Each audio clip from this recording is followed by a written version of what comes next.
Karl Friedrich Louis Dobermann était un fonctionnaire prussien. Employé dans la mairie de la ville d'Apolda en Thuringe, il y accomplissait diverses tâches. Collecteur d'impôts, officier judiciaire, crieur public, agent de la fourrière et du chenil municipal, gardien nocturne, etc.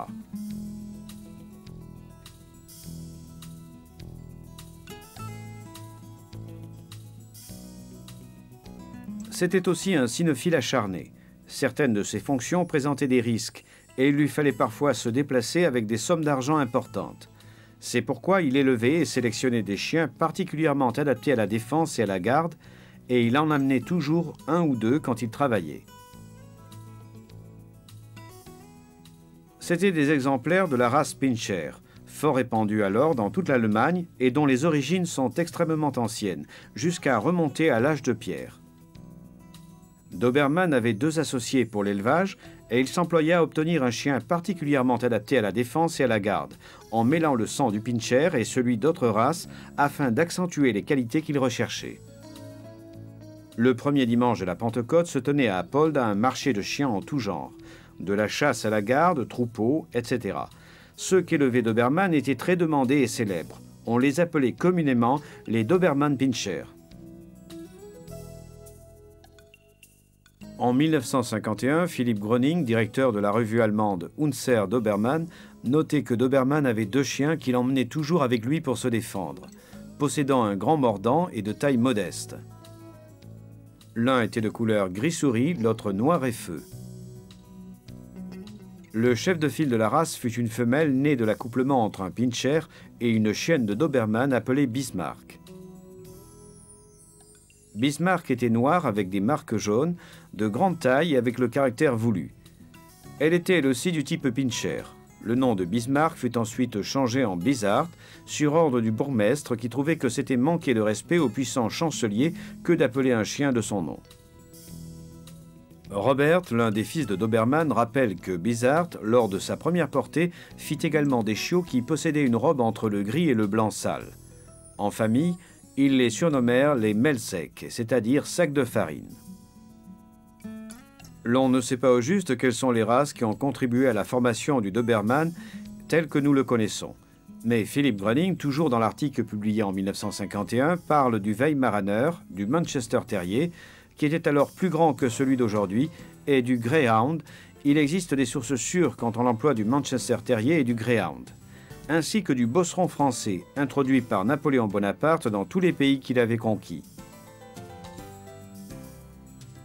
Certains prétendent que notre chien aurait été utilisé, un chien désormais éteint et qui a également contribué à la création du berger allemand, le Stoppelhopser.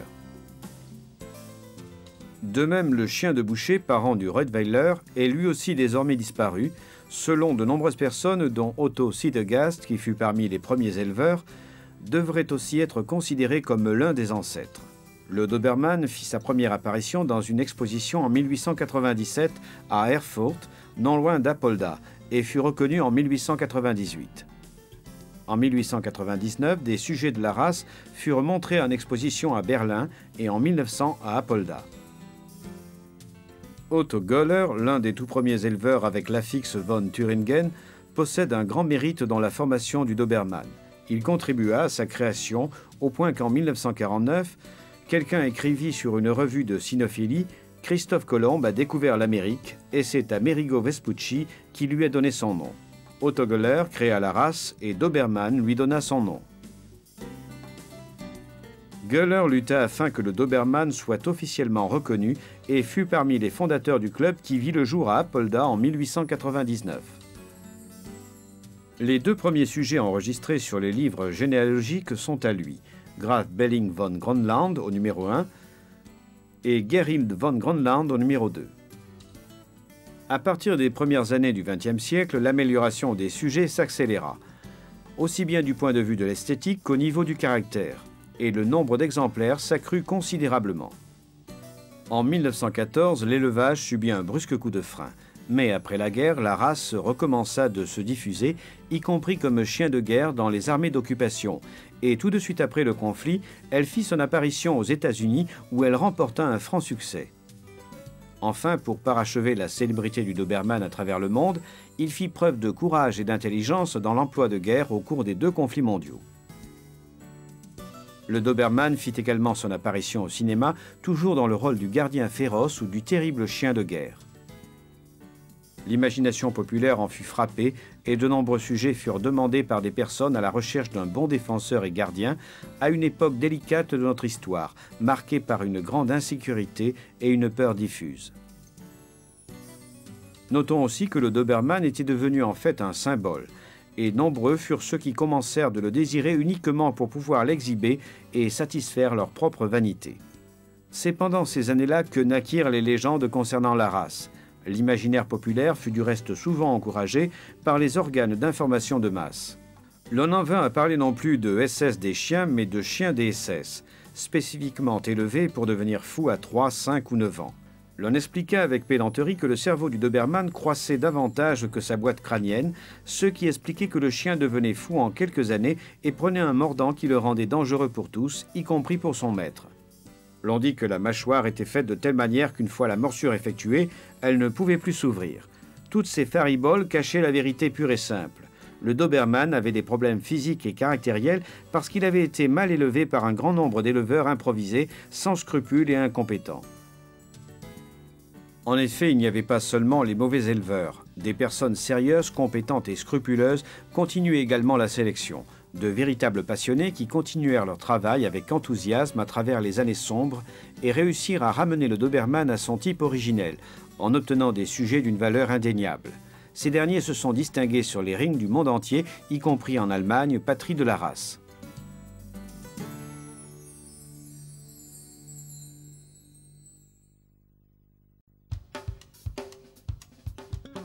Le Doberman possède au plus haut point l'instinct de la meute. C'est cet instinct qui le pousse à intervenir, durement s'il le faut, contre quiconque tente d'envahir le territoire occupé par son groupe, en compromet l'équilibre ou menace l'un de ses membres. La sensibilité est une autre qualité de cette race. Elle lui permet de comprendre les désirs du maître à travers un geste infime. Il est prêt à exécuter l'ordre avec enthousiasme et promptitude. Ceux qui doivent travailler avec un Doberman en bonne entente avec son conducteur sont toujours surpris. C'est pour cela que si vous voulez faire dresser votre chien, amenez-le personnellement. Le Doberman est lié à son maître par une affection profonde et il multipliera l'énergie qu'il consacre à l'exécution des exercices. Toujours dans le cadre des capacités de travail du Doberman, citons une analyse du docteur Bruckner, chef d'état-major de l'armée allemande pendant la Seconde Guerre mondiale, responsable de la préparation des chiens destinés aux opérations entre 1939 et 1945.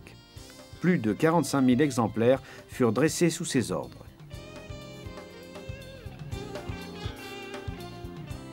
Selon Bruckner, le Doberman travaille sur la trace avec le museau levé rapidement. Dans la recherche, il n'est pas moins sûr que les chiens qui suivent la piste avec le museau au sol, et de plus, il procède à une vitesse supérieure. Il apprend moins facilement que le berger allemand, qui obéit immédiatement et fait preuve d'un plus grand désir d'apprendre, mais une fois qu'il a appris un exercice, celui-ci restera bien imprimé dans sa mémoire. Son caractère, vivace et nerveux certes, est meilleur que celui de l'Airedale. C'est sans aucun doute la race la plus rapide et la plus constante pour le pistage. Il se meut avec obstination sur n'importe quel terrain et traverse avec désinvolture les dunes, les marais, les rochers, etc. À mon avis, le Doberman est la race la plus adaptée pour porter des messages. Il réussit excellemment comme chien de piste, de défense, de garde et de santé. C'est encore à la guerre que le Doberman a démontré que s'il est soumis à des situations de stress, feux croisés, explosions, flammes, etc., il mènera sa mission à bien. Et si on le lui demande, la refera. Toutefois, s'il est blessé au cours d'une action militaire, ce même chien portera sa mission à terme, mais il refusera ensuite de la refaire.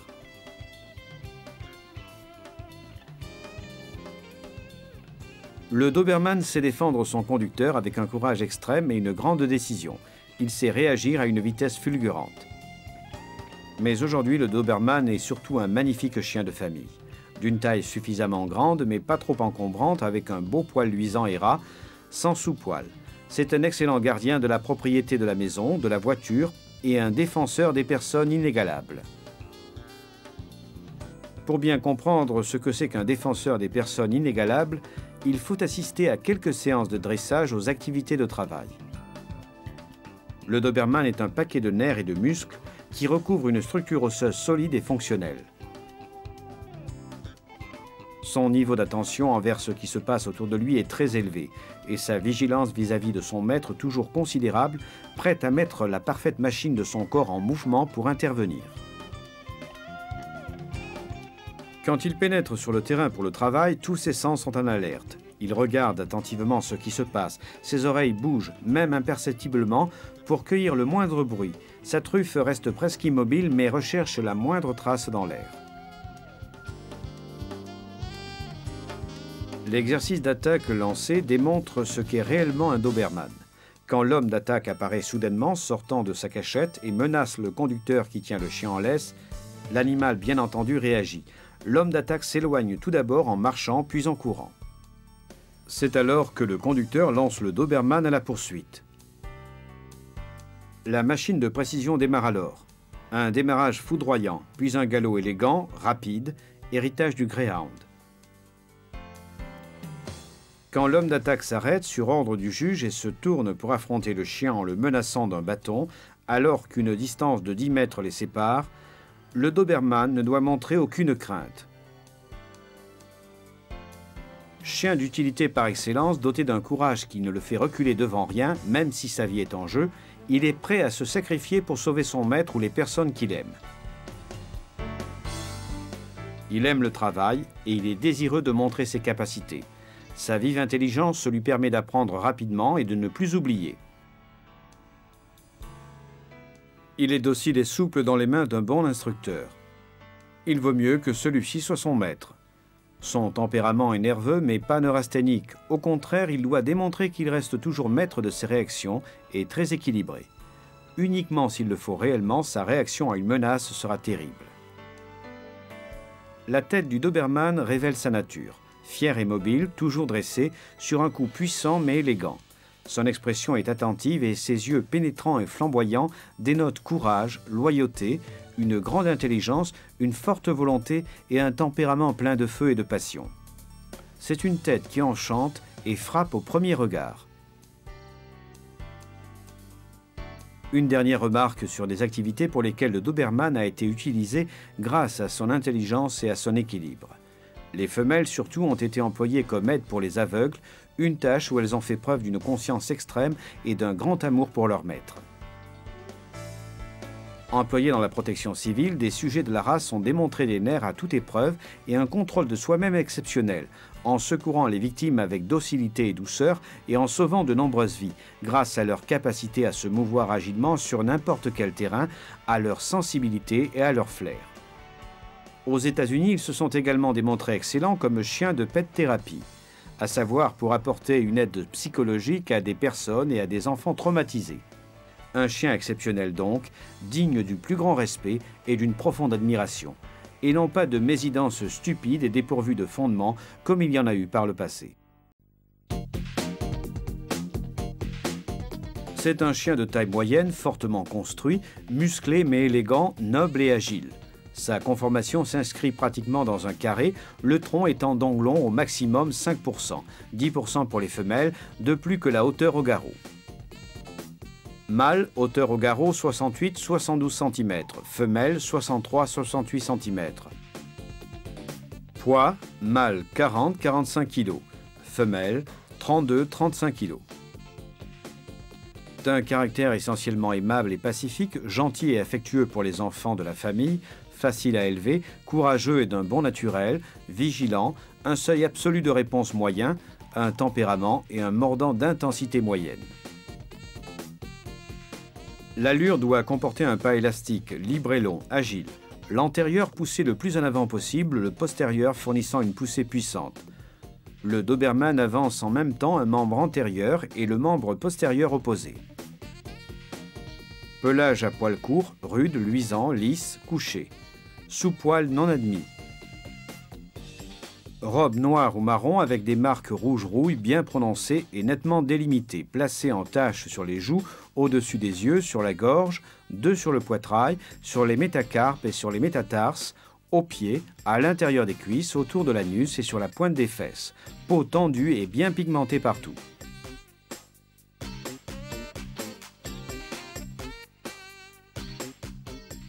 En ce qui concerne la couleur, signalons que depuis 1995, les seules couleurs admises sont le noir et le marron. Le bleu a été éliminé car il portait une pathologie de la peau et du poil. Ce dernier tombait et la peau devenait sèche et boutonneuse, parfois dès la naissance. Puisqu'il s'agit d'un problème chronique et réfractaire à tout traitement, il a été décidé d'éliminer cette couleur. Pour fournir une explication simple quant à la couleur du pelage, disons que le Doberman peut naître avec une robe noire, marron, bleu ou Isabelle. Le bleu, qui n'est plus admis depuis 1995, comme nous l'avons vu, est une dilution du noir. L'Isabelle, qui n'a jamais été admis, est une dilution du marron. Chez un sujet, la transmission de la couleur dépend du patrimoine génétique. Puisque les gènes de la couleur appartiennent aussi bien au phénotype, c'est-à-dire à la couleur du chien tel qu'on le voit, qu'au génotype, c'est-à-dire au patrimoine génétique hérité de ses aïeux et invisible. Il n'est pas facile de contrôler la couleur d'une race avec certitude. La tête est en forme de cône tronqué et possède un crâne fort, proportionnel au corps.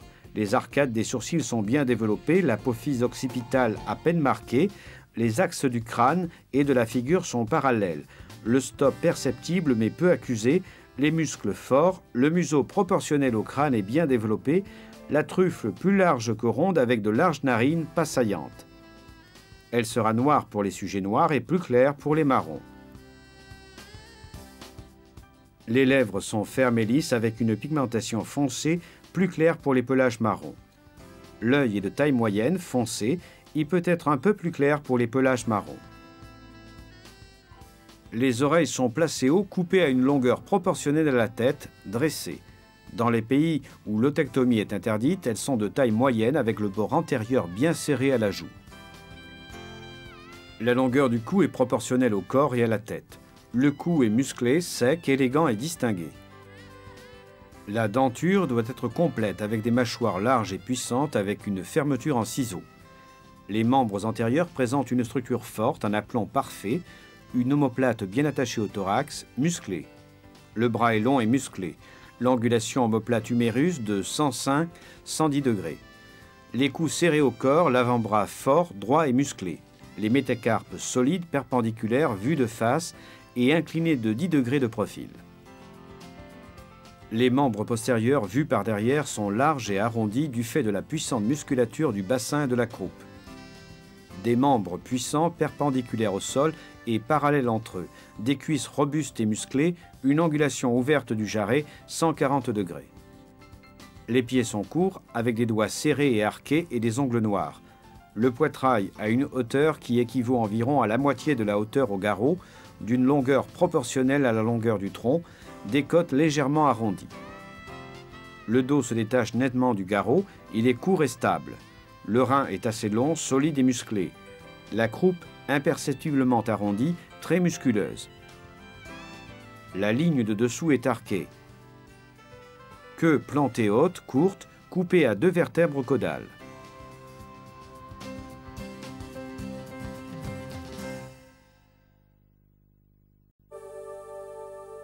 Une alimentation équilibrée est essentielle au développement complet de votre chien et pour pouvoir lui conserver forme et santé. Certains estiment que les chiens peuvent manger de tout et leur donnent donc toutes sortes d'aliments, souvent composés des restes de leur propre repas.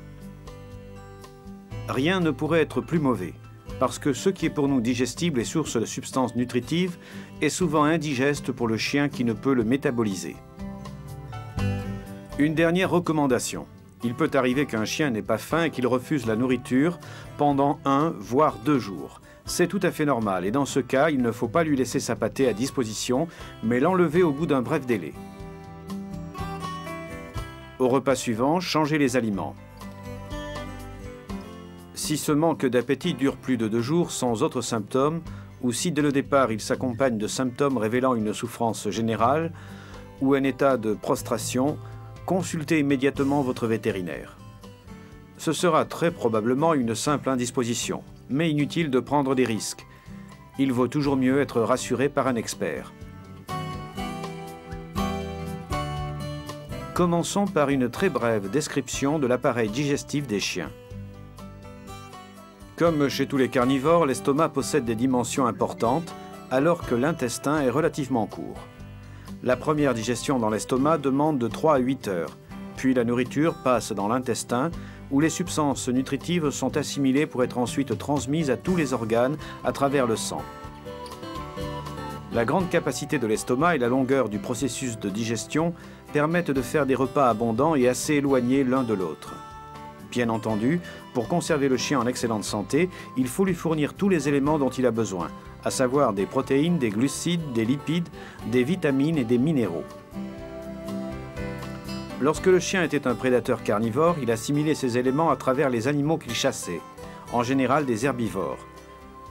Ensuite, la civilisation l'a amené à se nourrir différemment, mais il sera toujours nécessaire de lui fournir les substances adéquates. C'est à travers l'alimentation que le chien produit l'énergie qui lui sert à maintenir ses fonctions vitales et à bouger. Plus l'activité sera intense et plus l'apport en énergie devra être abondant. Sans vouloir rentrer dans une étude alimentaire qui demanderait un traité entier, nous pouvons simplement dire que le chien a surtout besoin de graisses ou lipides, d'origine animale ou végétale, et que ce sont elles qui fournissent l'énergie qui lui est nécessaire et s'accumulent dans l'organisme pour fournir l'énergie de réserve éventuelle. Les protéines qui forment la plus grande partie du corps animal sont tout aussi essentielles. Elles sont indispensables à la formation de tous les tissus, en particulier des muscles, et constituent également la base des hormones et du sang. C'est dire si elles sont un élément irremplaçable dans une alimentation correcte, tout spécialement chez les chiots qui doivent encore construire leur corps. Les protéines se trouvent dans la viande, le fromage, les œufs, le poisson, tous aliments qui sont bien digérés par le chien, ainsi que dans la farine de soja, les arachides, les légumes secs, que le chien a davantage de mal à digérer. Toutefois, un excès de protéines est nocif et peut entraîner des troubles de diverses natures. Les glucides ne sont pas indispensables dans l'alimentation du chien. Ils sont cependant très utiles à la fin de la gestation. L'amidon, le plus important des féculents, est mal digéré par le chien et doit subir des traitements préliminaires, comme la cuisson, la réduction en flocons, etc. C'est pourquoi, si vous donnez des pâtes ou du riz à votre ami, il faudra les faire bouillir très longuement afin d'éliminer une bonne partie de l'amidon qui s'y trouve. Les fibres qui accompagnent souvent les glucides sont surtout utiles dans l'alimentation des chiens sédentaires parce qu'elles aident à prévenir la constipation grâce à leur vitesse de transit dans l'appareil digestif. Les vitamines, elles aussi, sont nécessaires, même si une très petite quantité suffit. Elles sont présentes dans de nombreux végétaux et sont synthétisées par les herbivores. C'est pour cela que lorsqu'un carnivore dévore sa proie, en général herbivore, il commence par l'intestin qui contient des résidus de nourriture végétale pas encore digérés. C'est également la raison pour laquelle, malgré votre déception, votre chien se nourrit des excréments d'animaux herbivores dès qu'il en a l'occasion. Un excès de vitamines peut avoir des effets négatifs. Si vous utilisez de la nourriture toute prête, avant d'ajouter des intégrateurs, lisez bien quelles sont les substances contenues dans la pâtée. En cas de doute, consultez votre vétérinaire. Les minéraux sont un élément essentiel et ils sont également fournis par l'alimentation. La carence de certains minéraux comme le calcium, le fer, le potassium, le sodium, le cuivre et d'autres peut entraîner une croissance irrégulière du chiot, avec de graves conséquences, et chez l'adulte un état de faiblesse générale ou même divers problèmes à différents niveaux. On trouve dans le commerce d'excellents produits tout prêts, aussi bien humides que secs, qui fournissent tous les éléments nécessaires à la croissance d'abord et au maintien de la pleine forme de votre chien ensuite. Même si vous utilisez des boîtes ou croquettes, vous pourrez quand même donner à votre chien quelques fruits ou un autre aliment qu'il apprécie, tout en faisant attention à ne pas exagérer et surtout à ne pas lui donner des substances nocives comme les aliments sucrés, les fritures, les sauces, le pain frais et avec beaucoup de mie qui sont très mauvais et pourraient avoir des conséquences très sérieuses à long terme. Si vous préférez préparer vous-même la pâtée, suivez les conseils de l'éleveur qui vous a vendu le chien ou ceux de votre vétérinaire habituel. En règle générale, sachez que la viande est l'élément essentiel, de préférence la viande bovine. Si vous lui donnez du cochon, Il faut qu'il soit très bien cuit pour éviter les infections. La volaille et le lapin sont très bien également, mais absolument privés de leurs os. Les abats sont généralement appréciés, même s'ils sont moins riches en substances nutritives. Le poisson est un excellent aliment qu'il faut proposer cuit. Il est particulièrement approprié lors des régimes pauvres destinés aux sujets ayant des problèmes digestifs ou dermatologiques. C'est également une bonne idée pour varier un peu le menu de votre ami. Les œufs sont bien tolérés et apportent de nombreuses substances nutritives. Ils sont particulièrement indiqués pour les chiots et chez les femelles en cours d'allaitement. Le jaune peut être consommé cru, mais le blanc doit toujours être cuit. Les graisses, telles que l'huile et le lard, sont toujours bien acceptées par le chien et sont particulièrement utiles dans les périodes de travail ou d'effort. 1 ou 2 cuillerées à café d'huile dans la pâtée sont toujours souhaitables. Le pain sec est une bonne source d'énergie, mais il doit être très bien séché. Il sert aussi à nettoyer les dents et à les garder en bonne santé. Les pâtes et le riz sont très semblables, mais ainsi que nous l'avons dit tout à l'heure, ils doivent être cuits longuement pour éliminer l'amidon difficile à digérer. Même s'ils ne sont pas indispensables, les fruits et légumes peuvent être donnés aux chiens qui les aiment. Leur apport nutritif est très limité et le seul intérêt réside dans l'apport de fibres brutes. Le dernier élément indispensable à la nutrition, même s'il semble inutile de le rappeler, c'est l'eau, qui doit toujours être à la disposition du chien, fraîche et abondante. Si on la met dans un bol, il faut la changer le plus souvent possible, surtout quand il fait chaud. Elle est encore plus indispensable si le chien consomme des aliments secs, non humidifiés. Le dernier aspect de l'alimentation à voir ici, c'est la fréquence des repas. À partir de la naissance, les chiots prennent leur repas en suivant des délais dictés par l'instinct de la mère et des autres chiots. Pendant le sevrage, on réduit progressivement le nombre de tétées et on les intègre avec des aliments appropriés, indiqués par un éleveur expert ou par le vétérinaire. Entre 1 et 3 mois, les chiots sevrés devraient faire 4 repas à des intervalles réguliers. De 4 à 7 ou 8 mois, on peut passer à 3 repas. De 8 à 18 mois à 2 et ensuite, si l'on veut, on pourra réduire la fréquence à un seul repas, même s'il n'est pas contre-indiqué d'en conserver 2. D'ailleurs, certains conseillent plutôt cette solution.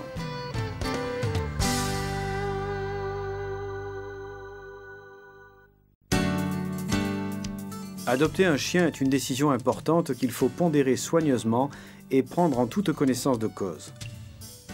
La vaccination doit toujours être effectuée le plus scrupuleusement possible afin de protéger non seulement le chiot, mais aussi le sujet adulte contre les maladies les plus communes.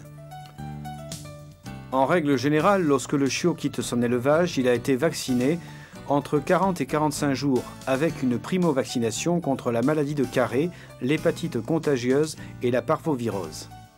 La deuxième vaccination polyvalente est légèrement effectuée 3 semaines plus tard. Elle couvre les 3 maladies précédentes, mais aussi la leptospirose. 1 mois plus tard, on pourra effectuer encore une vaccination quadrivalente également, puis les rappels seront indispensables tous les ans. Pour être vacciné, le chien doit être en parfaite santé et en particulier vermifugé. En règle générale, il faut exécuter un traitement vermifuge 2 fois par an.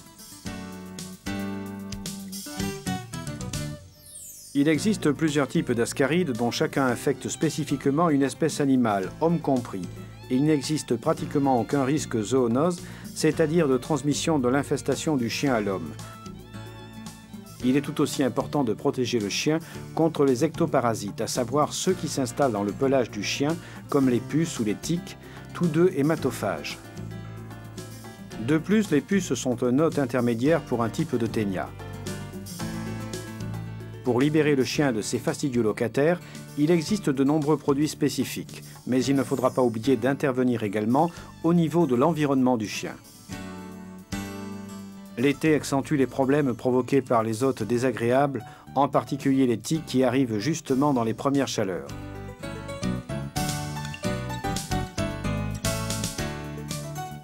Une course dans les prés, dans les bois, à proximité par exemple de fermes et d'élevages, peut comporter un retour avec des tiques. Ce n'est tout de même pas inévitable dans la mesure où certains facteurs prédisposent plus ou moins les chiens aux attaques de ces acariens, en particulier leur état général de santé. C'est là un danger sérieux pour le chien parce que la tique transmet la pyroplasmose, une infection grave soutenue par des protozoaires du type pyroplasma, qui frappe les animaux domestiques et peut conduire à la mort si elle n'est pas soignée à temps.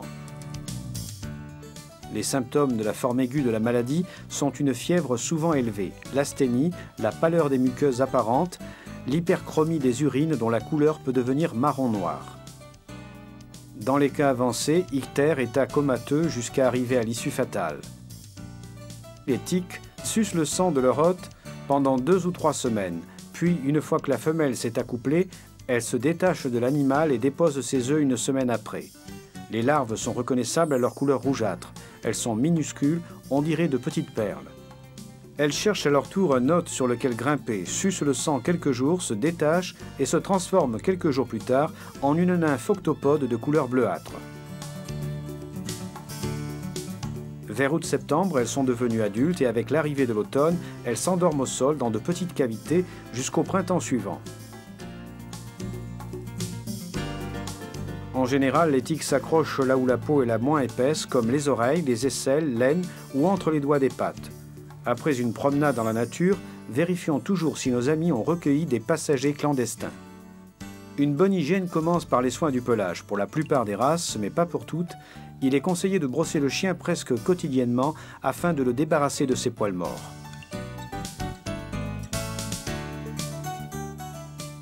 De nombreuses races ont besoin d'un toilettage particulier, à exécuter plusieurs fois par an. Il ne faut pas généraliser la notion qu'un pelage brillant est un signe de bonne santé, parce que pour certaines races, au contraire, il doit être plutôt opaque. Il ne faut pas laver le chien trop souvent car ses glandes sébacées produisent un suin qui exerce une fonction protectrice que les lavages menacent. Dans des conditions normales, la peau doit être toujours propre, sans pellicule ni desquamation d'aucune sorte. Si des altérations cutanées apparaissent, comme des eczémas, des zones d'alopécie, c'est-à-dire la chute du poil sans repousse, des épaisseurs ou une pigmentation anormale, il faudra consulter le vétérinaire sans tarder. En effet, de nombreuses maladies peuvent être légères et guérir sans difficulté, mais cela dépend toujours d'une intervention dans les délais les plus brefs possibles. Contrôlez régulièrement l'état des ongles. Les ongles s'usent d'eux-mêmes lorsque le chien exerce une activité physique normale, mais il est parfois nécessaire de les couper avec une pince appropriée. L'hygiène orale ne doit jamais être négligée et il faudra régulièrement faire un détartrage, surtout chez les races naines, parce que le tartre peut être à l'origine de piorés et de mauvaise haleine. Il existe dans le commerce des os qui constituent une récompense pour notre ami à 4 pattes, mais qui servent également de brosse à dents naturelles. Les dents de lait des chiots laissent progressivement leur place à la dentition définitive entre 4 et 6 mois. Pendant cette période, il convient d'inspecter régulièrement la bouche pour vérifier que tout se passe comme il faut.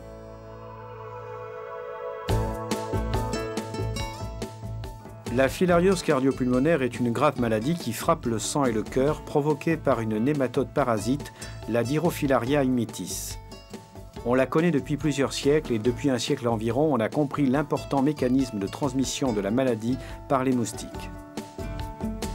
Mais c'est au cours des 20 dernières années seulement, à cause de la diffusion rapide de la filariose chez les chiens de compagnie et de travail, que les instituts de recherche, sociétés pharmaceutiques et vétérinaires ont réellement consacré une attention croissante à ce problème. Il est donc important que les propriétaires de chiens connaissent dans les grandes lignes l'existence et les manifestations de cette parasitose. La maladie se transmet à travers une piqûre de moustique, lequel a pris les larves de filaire en suçant le sang d'un sujet infecté et les inocule ensuite à un chien encore sain.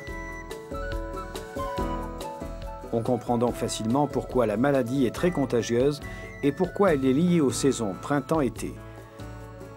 Pendant 6 mois environ, les larves inoculées dans le sang du chien y mûrissent jusqu'à devenir des vers adultes, qui se localisent dans le cœur et dans les artères pulmonaires. Les filaires adultes produiront à leur tour de petites larves dites microfilaires qui vivront dans le sang. Les chiens les plus frappés sont bien entendu ceux qui passent le plus de temps à l'extérieur, et donc les chiens de chasse, de travail et ceux qui dorment dehors. Les dommages infligés par la présence des filaires sont graves et concernent la fonction cardio-circulatoire. Au début, les symptômes peuvent être un chien qui se fatigue facilement et la présence de toux ou de problèmes respiratoires. Le vétérinaire procédera alors à divers examens cliniques et de laboratoire afin de confirmer la présence des parasites. Au contraire, les dommages dus à une filariose cardio-pulmonaire chronique sont extrêmement graves. Outre l'altération de la fonction cardio-circulatoire, il y a souvent des lésions du foie et des reins et un état d'hypersensibilité généralisé à tout l'organisme. Les programmes de prévention, en revanche, qui sont disponibles depuis peu d'années grâce à de nouveaux médicaments spécifiques, sont simples à réaliser et ne présentent aucun risque de toxicité pour le chien. Après un examen pour vérifier l'absence d'une infestation précédente, un médicament est administré par voie orale une fois par mois, pendant toute la saison chaude. Cela suffit à fournir une protection au chien, même s'il est piqué par un moustique infecté.